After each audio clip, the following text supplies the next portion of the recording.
Congress senior నేత చిన్నారెడ్డి సంచలన వ్యాఖ్యలు చేశారు. సొంత పార్టీకే చెందినటువంటి వనపర్తి ఎమ్మెల్యే మేఘారెడ్డిపై తీవ్ర ఆరోపణలు చేశారు. ఇక డబ్బులతో ఎమ్మెల్యే టికెట్ తెచ్చుకొని నియోజకవర్గంలో కాంగ్రెస్ ను అవినీతి పార్టీగా మార్చారని, తన పనులకు అడ్డుపడుతూ తన కార్యకర్తలను ఇబ్బందులకు గురి చేస్తున్నారని ఆరోపించారు. తనకు ఓపిక నశిస్తే మరో జీవన్ రెడ్డిలా మారి తిరగబడతారని హెచ్చరించారు.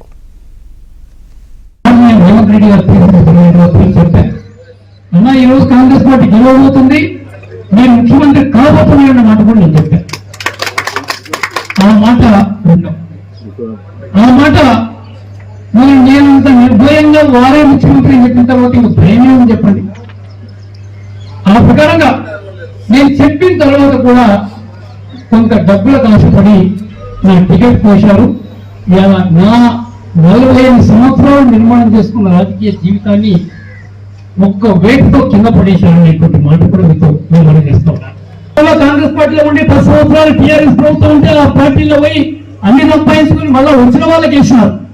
ఇదే కాంగ్రెస్ పార్టీ, ఇదే రాజకీయం. గంపూర్ కూడా అదే మాట ఉంది. ఇన్ని తప్పులు చేస్తున్నా మేము భరించి ఊరుకుంటున్నాం. నేను భరించకుంటే ఇంకో జీవన్ రెడ్డి కావాల్సి వస్తాను. నేను భరించకుంటే ఇంకో జీవన్ రెడ్డి కావాల్సి వస్తుంది.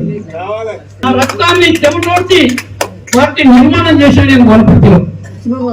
తప్పుడు చేస్తున్నా ఈ తప్పుడు గాండ్లను పార్టీ నుంచి బయటకు వదిలేంత వరకు మేము వదలమనేటువంటి మాట కూడా మనం చేస్తున్నాం.